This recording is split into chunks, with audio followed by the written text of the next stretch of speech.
Have you missed the boat when it comes to refinancing or purchasing? Interest rates have moved up nearly 0.75% from the lows in just over 2 weeks. So, Josh, that's what we're going to dive into today's episode. We're going to talk about have you missed the boat when it comes to taking advantage of the lowest rates that we've seen in nearly 2 years? It's an important question. It's probably the number one question that I've got in the last 2 days. We had a lot of people that were on the fence, people at higher interest rates, but I don't know. I don't know if I want to do this. There's costs. Rates are going to go lower. I'm just going to wait. And at risk of sounding like we're talking out of both sides of our mouth, what we had been telling those folks is, hey, if you have a smaller loan, if you have a smaller interest rate savings, probably justifiable to wait and see and make sure that we have more savings on the table. But we had a lot of folks with $250, $350, $400 saying, I'm going to wait and see where it goes. And those folks are the ones that have reached out since Friday's jobs report. So it's important to note, we talk a lot about technical analysis here, Jeb. We don't want to drag the listeners that don't follow that stuff down into the weeds. But there's this concept of being overbought or oversold. So overbought just means the price of something, too many people bought it. It got too good. And over, a 6-8 week period, mortgage bonds had gotten significantly overbought. And in the matter of less than a week, probably from Tuesday of last week through today, we are now in an oversold position. And it's important to note that that can extend for a longer period than anyone would like to acknowledge.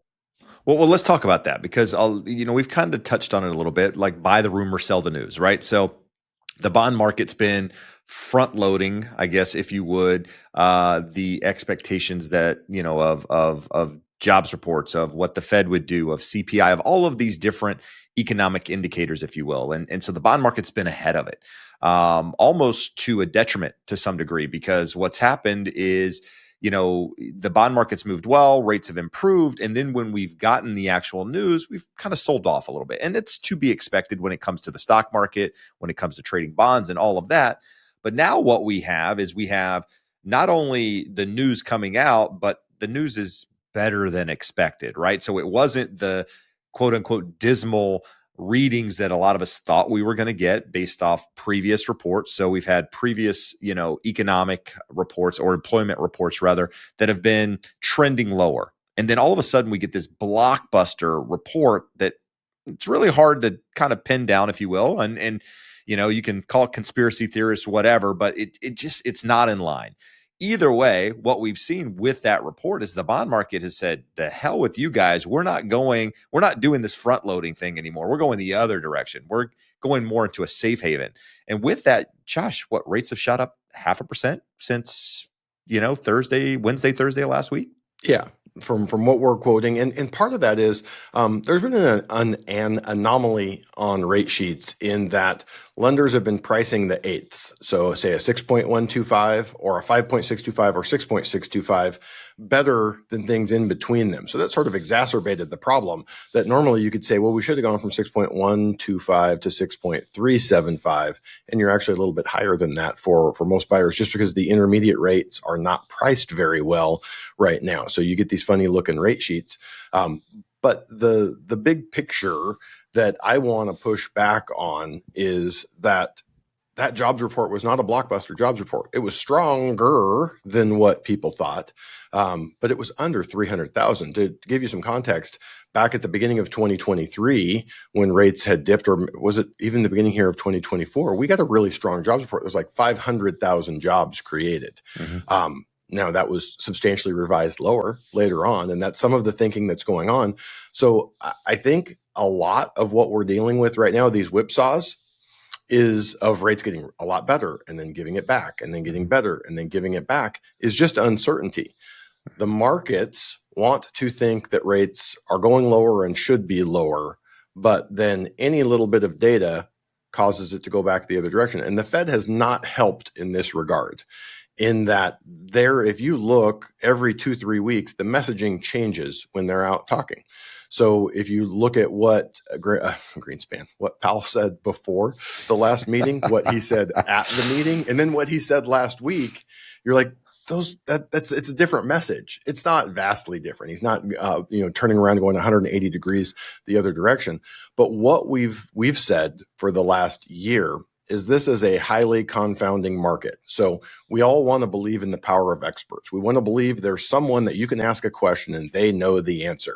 Markets are not like that. There are smart people who have really strong insights into this. Mhm. But as I've talked about many times, I've got really strong people, smart people on opposite sides with strong opinions on opposite sides of that. Peter Mhm. Bookvar thinks rates are going back higher.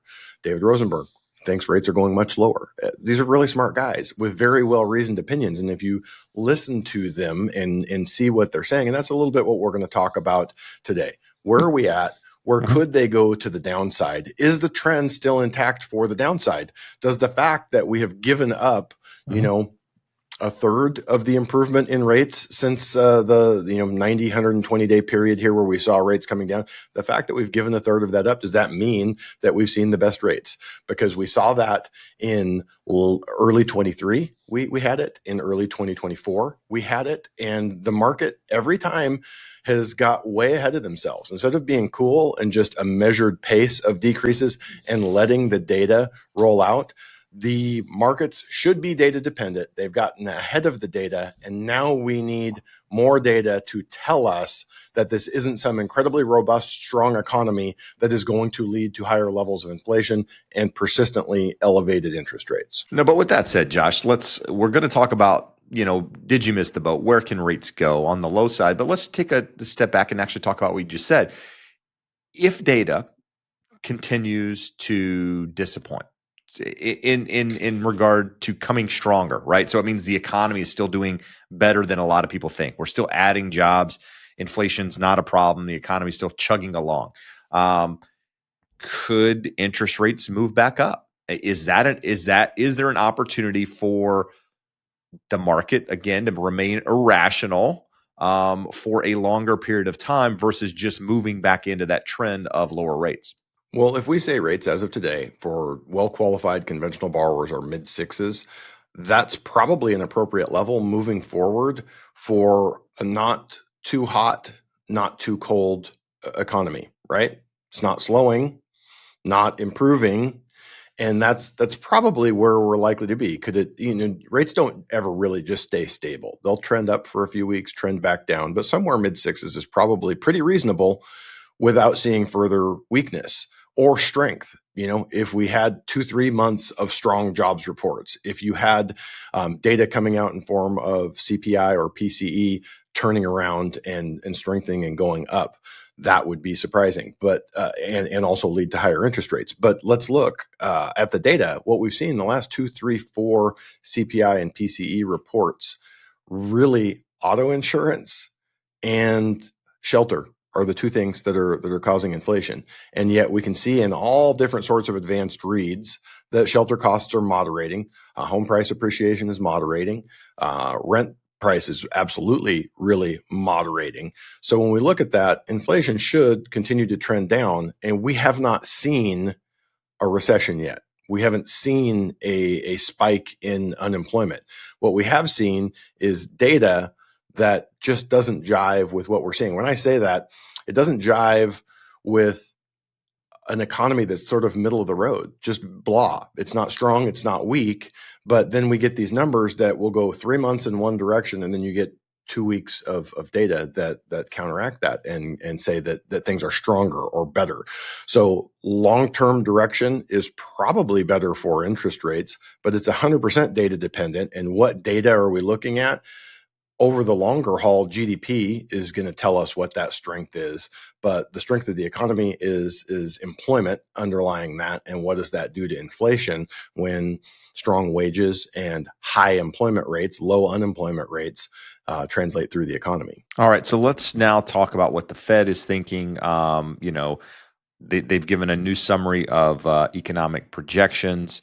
We've had, the market as a whole start to get back in line with the Fed projections now that, the data's been a little on the other side of things. And so let's actually talk about what that means. At risk of boring people here and talking things that they don't truly care about, let's talk about where rates can go. How do we get to lower rates? Have people truly miss the boat? Because I think there's a lot of people out there that are a bit scared.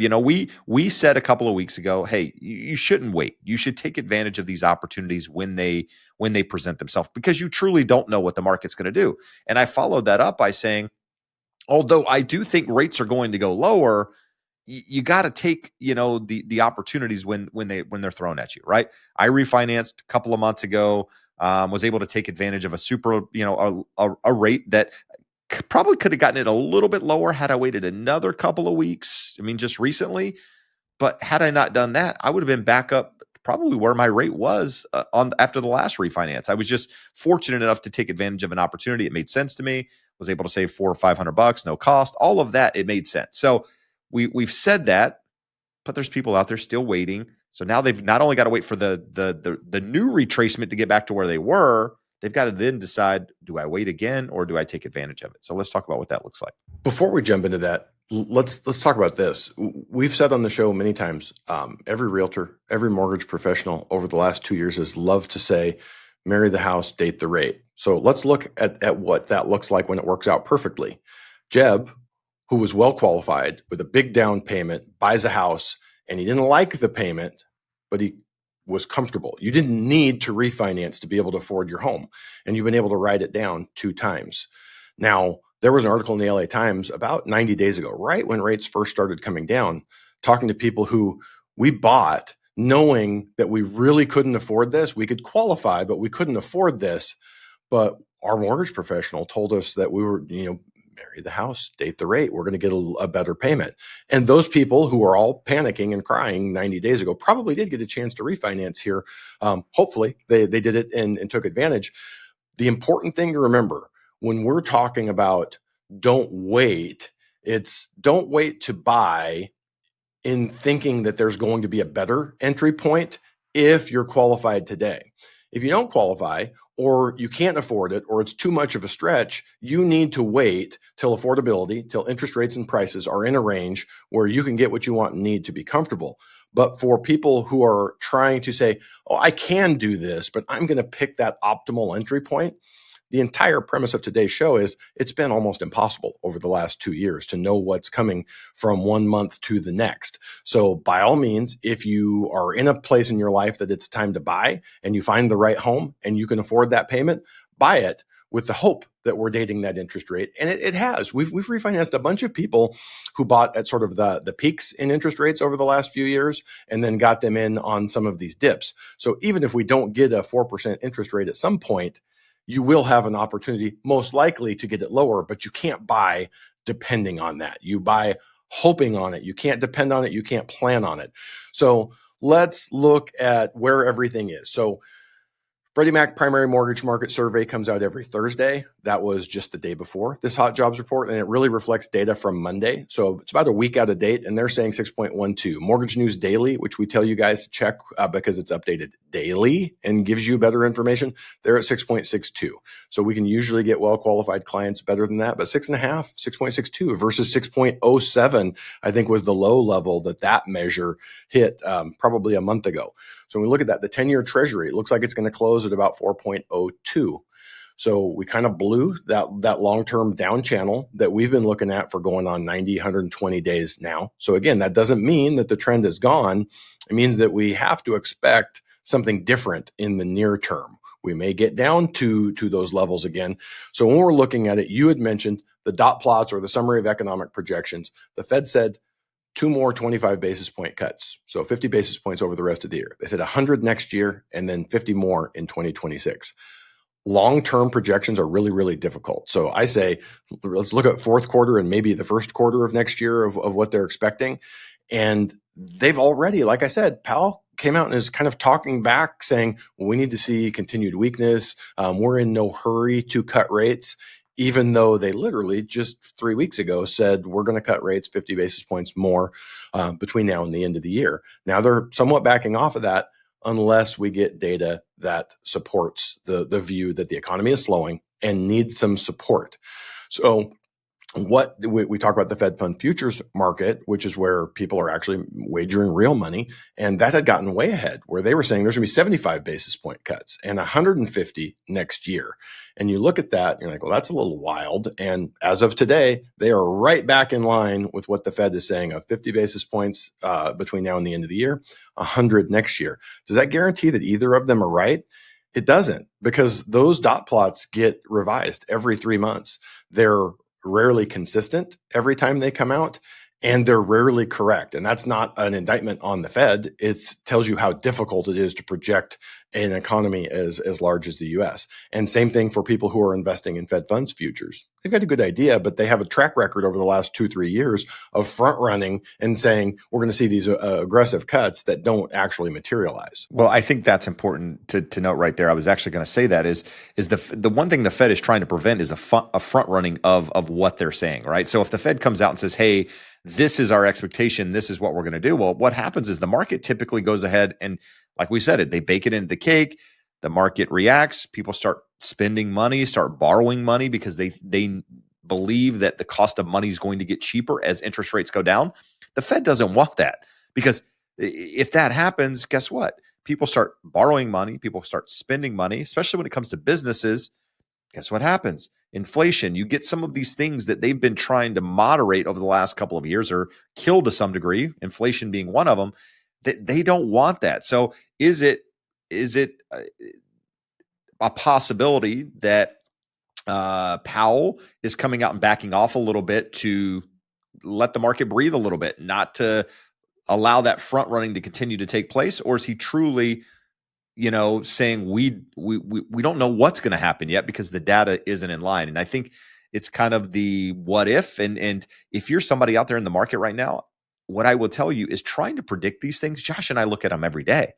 And we have our own predictions, and sometimes we agree, sometimes we don't. But the reality is, you're not always going to be right. And so that's coming from two professionals. So if you're out there and you're thinking, well, I'm going to wait or I'm going to do this because this is going to happen, take it with a grain of salt and just make sure you're making educational guesses, educational choices when you're doing this stuff, and not solely sticking to this is what I'm going to do because this is going to happen. Because when you do, you end up being surprised more often than not. Or better yet, Jeb, make sure you're asking yourself this question.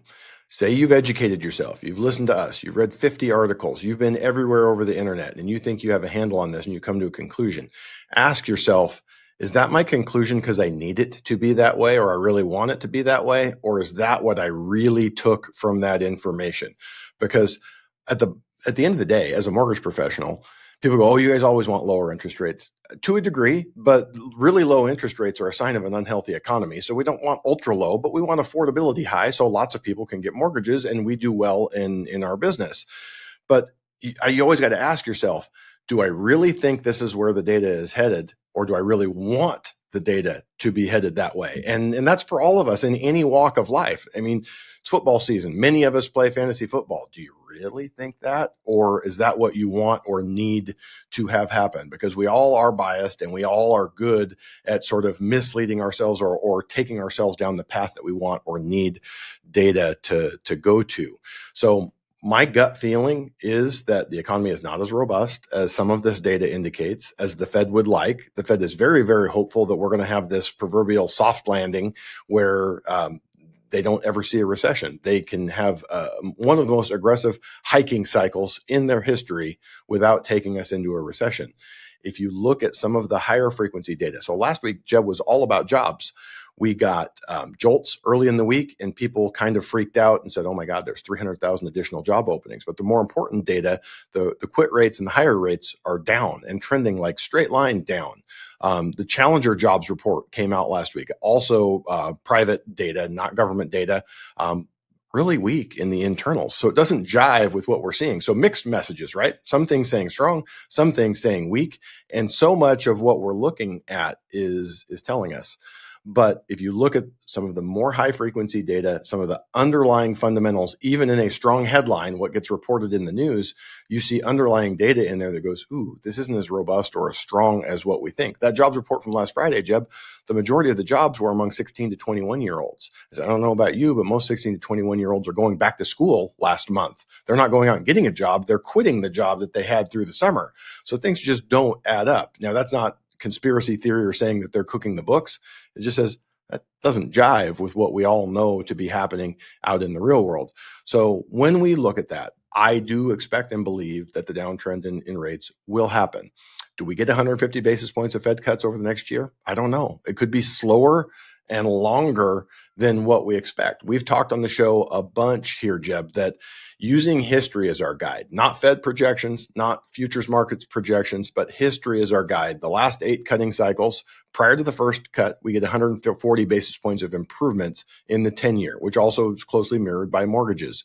Then after the first cut, we get 150 basis points more. Now, sometimes that's 100, sometimes it's 180, but it's still a significant decrease in rates. So is this increase that we've seen since the Fed meeting and cut, is that increase tell us, ooh, this time's different? It doesn't, because of those 8 Fed cutting cycles back to the 1980s, 4 of them had 3, 4, 6, 8 weeks of increasing rates following that meeting. Because again, as you said, buy the rumor, sell the fact. A lot of movement into those meetings, and now they're waiting for additional data. I don't think the Fed's crazy. I don't think they were wrong to cut 50 basis points. I don't think they were wrong to project another 150 basis points of cuts in the next 15 months. I think it's just taking longer, and we're getting a lot of mixed messages. And I don't think we're going to get some horrific economy where we just hit a wall and everything is bad. Like 2008, we hit a wall and it got really bad really fast. I could be wrong, but I don't expect that to be coming. So it's reasonable that we could have a long, slow grind lower in interest rates. But that expectation, if we were to get another 150 basis points, which is average, sometimes better, sometimes worse, we at that Fed meeting, it was what we're about 375, 374 at the Fed meeting. So it takes you down to about 225 if you get that. So maybe it's 250, maybe it's 2. But and people will say, Jeb, well, that's crazy. Why would 10-year Treasury yields go that low? I mean, you only get them that low when you see QE, where the government is buying treasuries, where they're buying mortgage-backed securities. That's not true. In 2019, the Fed wasn't buying anything, but we had a 10-year Treasury way under 2%. So the economy was weakening. We saw the 10-year way under that. The Fed was slowly coming out of their small hiking cycle that they had implemented in 2018. So 2.25 is not a crazy call. So what does that mean for mortgage rates? We talk a lot about spreads here. Over the last few weeks, as rates were improving, those spreads were narrowing. They had peaked up over 3%. We had seen at the best levels over the last few weeks just under 2.3. But even that's a historically high spread. Over time, the majority of the time, the last 40 years, we've been somewhere between a spread of 1.7 to 2% above the 10-year Treasury. Tells you what that going mortgage rate is. So let's say we don't even get to the low end of that. We just get to the very high end. If you have a 2.25 Treasury, 10-year Treasury, and you have a 2% margin on that, let's say it's 2.25. It doesn't even really improve from here. Still get you a 4.5% interest rate. Now, should anyone be holding out for that or waiting? I'll do something when that happens. There is no guarantee. That's what history tells us. That jives with what the futures market and the dot plots from the Fed are telling us, but there is no crystal ball. That is the most likely thing to happen next. But does that mean it's 70-30? Is it 60-40? Is it 55-45? It's more likely to happen than not, but it's far from guaranteed. Well, yeah, and it's it's a difficult conversation to have, Josh, because we don't want to sit here and say that it's going to be 6 months, a year from now, whatever. But the reality is, I do think interest rates will continue to trend down. Now, are we higher for longer? That's something that we discussed a couple of weeks ago. I was going to say Bernanke. Bernanke hasn't been in the picture in a long time. I don't know where we're going to make them all up. And the best part is, I wasn't even thinking of a Fed chair. I was thinking of Lauren Kuhn. But anyhow, so chief economist for the National Association of Realtors came out recently and said that he believes that rates are essentially going to stay in this range, like this 6% range is kind of the new norm. So with that said, Josh, is it possible, like you kind of addressed it a minute ago, is it possible that we kind of float in this 6 to 6.5% range for an extended period of time, for 6 months, a year? Is this quote unquote the new norm for the time being? It's possible. It's possible. I believe we will see some more weakening in the data between now and the end of the year, but it's certainly possible. We have been, I want to say we've been wrong. Everyone who follows and talks about what their expectations are has been off, has been misled, has been kind of got head fakes from the data over the last 2 years. So I don't know that there's anyone out there telling you with strength and confidence in their opinion, this is what's going to happen in the next 3, 6, 9, 12 months. The trend should continue to be in our favor, but after we saw this huge improvement, it's reasonable to have given some back, and it's reasonable for people to kind of panic and go, did I miss the boat? When you see a rather quick and sharp reversal like we have in the last week. Yeah, and the answer is I don't think you've missed the boat. I think the boat is just a little bit further offshore. It's still coming to shore, just going to take a little bit longer to get there. What I will say, while we're kind of talking about this, anybody talking about rates is probably either in the market to buy a house or refinance. So if you're on the, in the refinance market, if you've missed that boat, what I would suggest is talking to a lender. If you haven't got your lender already, talk to Josh here. There's a referral link in the description of this video where you can actually get in touch with us. But get on somebody's list, right? So that when rates do go lower, somebody can just reach out to you. You don't have to follow it daily. Like, you shouldn't be looking at your house price daily. You probably shouldn't be looking at interest rates daily either. Just continue to live your life. Let somebody else do their job and reach out to you when there's an opportunity there. On that side, right? The refinance side. On the purchase side, what I will say is that the market's slowed down. If you're in the market right now to buy a house, the market's slower. There are price points still moving. It doesn't mean you're going to get a house 10% below the market value or even 5% below the market value. But what it does mean, a little bit less competition out there. But things are sitting a little bit longer. Days on the market are a little bit longer. There's some markets where homes, inventory has grown significantly. If you're in the market to buy a home, one of the best times to buy a home is when rates are a little bit higher, when the market's a little bit slower, because there's a little bit more pressure on sellers to try to do things. And so it's a good time to negotiate, a good time to get deals, assuming you can afford them, assume it's the right time in your life. You got money in the bank, you got time, all of the things that we talk about. And then if there is an opportunity in the future, 6 months, a year down the road to refinance, then you take advantage of it. Kind of like what Josh said earlier. I bought last November. I've refinanced twice. Why did I buy in November of last year? Well, because if I didn't buy it, somebody else was going to buy it, and it was the right time for me. I didn't like the price. I didn't like the timing in the market. I didn't like a lot of things. The reality is, I know how this goes. I have a lot of regrets over 20 years of my life of looking at missed opportunities out there. And at some point, you just got to, sack up, if you will. Can you say that on the show? Anyway, no, you got to take advantage of them. So with that, if we can be of assistance, reach out. Josh is talking to a lot of people. I mean, there's 20 plus people that refinanced last month that did take advantage of it. So if you weren't part of that, you want to be a part of it, reach out. If you're looking to purchase, reach out. So with that, Josh, Here's the thing I'll say with rates moving around, with this idea of I'm going to buy when I'm ready and can afford, and I'm comfortable with that payment, and I'm going to hope that I am dating that rate. It is really important that you work with someone that understands that and can guide you through that process and give you a strong idea of what does it cost to refinance in your market. I just 5 minutes before we jumped on here to record, Jeb got a call from a listener that he's in Texas, $265,000 loan. He's going to be able to drop his rate from 8% to 6.375. Everything sounds awesome, right? Huh? No brainer. But we go through the numbers, and his loan amount is going from 265 to 285. So some of that is just in a poorly structured loan, not someone being screwed or taken advantage of, a poorly structured loan. And then looking at the LE, multiple things just, they didn't make sense, didn't add up. And unfortunately, out of 50, 80, 100 LEs that we've got to look at for folks over the last month, you look at them, more of them have crazy issues like that than not.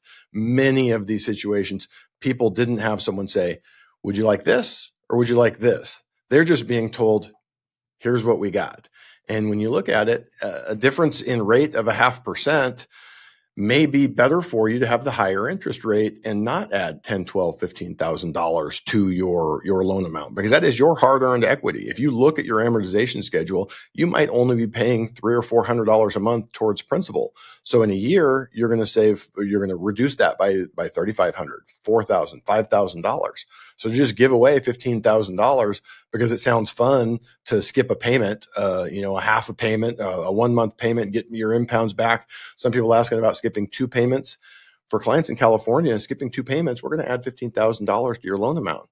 we better make sure that you really want that. It doesn't just sound fun and easy. So bigger picture, it is a very important decision, and it's not a sales call. It's not someone trying to sell you that I have the world's lowest interest rate. It's someone asking you the right questions and guiding you to make sure that it is getting structured optimally to meet your objectives today of a lower payment, but over the long haul of building equity in your home and getting to a better financial position. Well said, Josh. So if you want to talk to Josh, reach out, use that referral link in the description of the video.